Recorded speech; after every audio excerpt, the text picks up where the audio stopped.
안녕하십니까? 네, 안녕하세요. 오랜만에 좀 반가운 소식이라고 할 수도 있을 것 같아요. 어쨌든 네. 도서와 관련된 소식이 또 앞에 자리를 해서 좋은데요. 네. 이렇게 철학과 관련된 도서가 베스트셀러에 오르는 일, 이게 또 흔치 않은 일이지 않습니까? 네, 그렇습니다. 최근 60대 이상의 독자층의 비중이 늘면서 5년 만에 인문 분야에서 가장 높은 판매 점유율을 기록하고 있는데요. 예. 교보문고, 알라딘, 예스24 등 주요 도서 판매처를 보면요.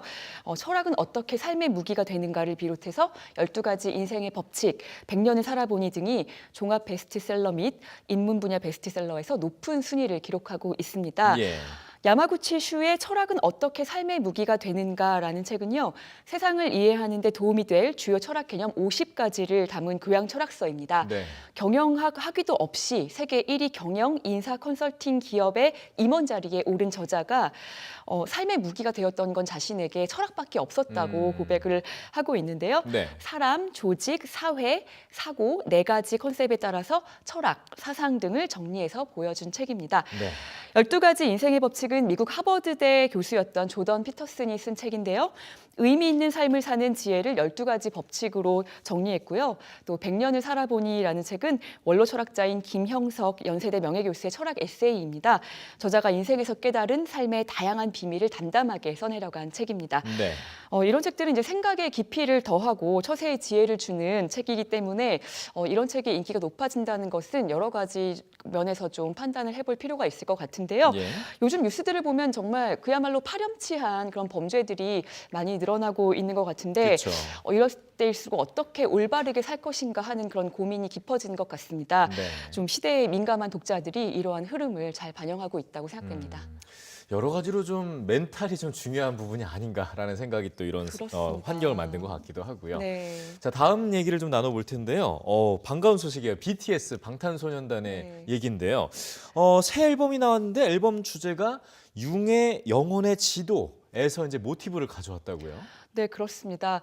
그 방탄소년단과 관련된 것은 이만큼만 관련돼도 참 불티나게 팔리는 그쵸. 것 같은데요. 네.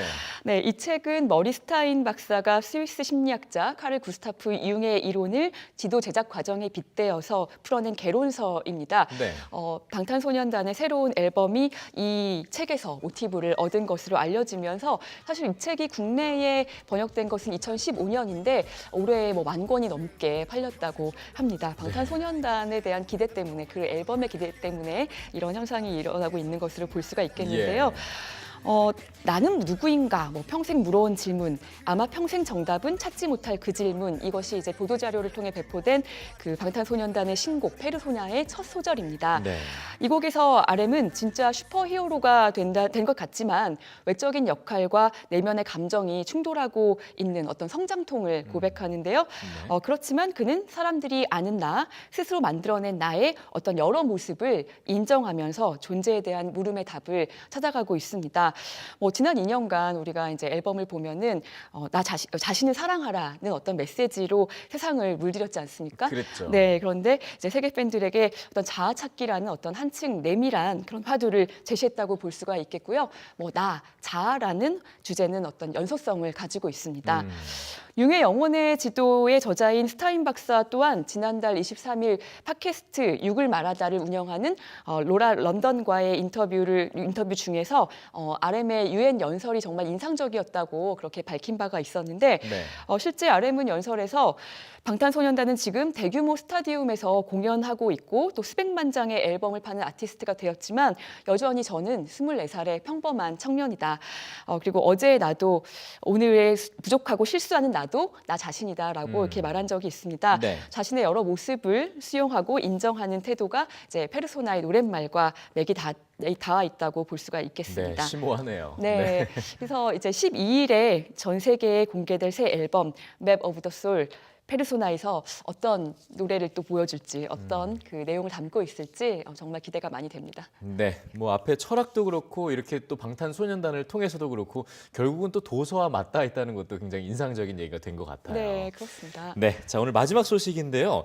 지난해 11월이었죠. 우리 곁을 떠난 신성일 씨를 추모하는 전시 소식이 준비되어 있다고요? 네, 그렇습니다. 4월 4일부터 6월 30일까지 마포구 한국영화박물관에서 전시회를 갔는데요. 있는데요. 고 신성일 씨는 로맨스 빠빠로 데뷔한 이래 50여 년간 500여 편이 넘는 영화에 출연한 그런 스타 중의 스타였습니다. 뭐 한국 영화사에서 정말 스타라고 했을 때 어떤 아이콘의 그 상징성을 갖는 것은 딱 먼저 떠오르는 인물이 신성일 씨였는데요. 네.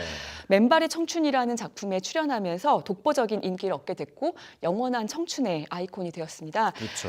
이번 전시회에서도 청춘의 신성일을 조명했는데 맨발의 청춘에서 입었던 흰 가죽 재킷과 청바지도 복원해서 제작돼서 지금 전시되고 있고요.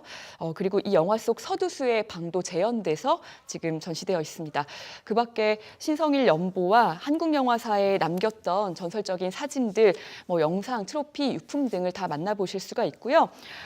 그리고 신성일 씨는 이제 맨발의 청춘에 함께 출연했던 엄앵란 씨와 1964년에 결혼했는데요. 예. 이 결혼식은 그야말로 뭐 한국판 세기의 결혼으로 잘 알려져서 팬들이 많이 몰려왔던 그런 결혼식이기도 합니다. 네. 이때 어떤 이미지와 영상 그리고 소장했던 그 결혼 앨범은 최초로 공개된다고 합니다.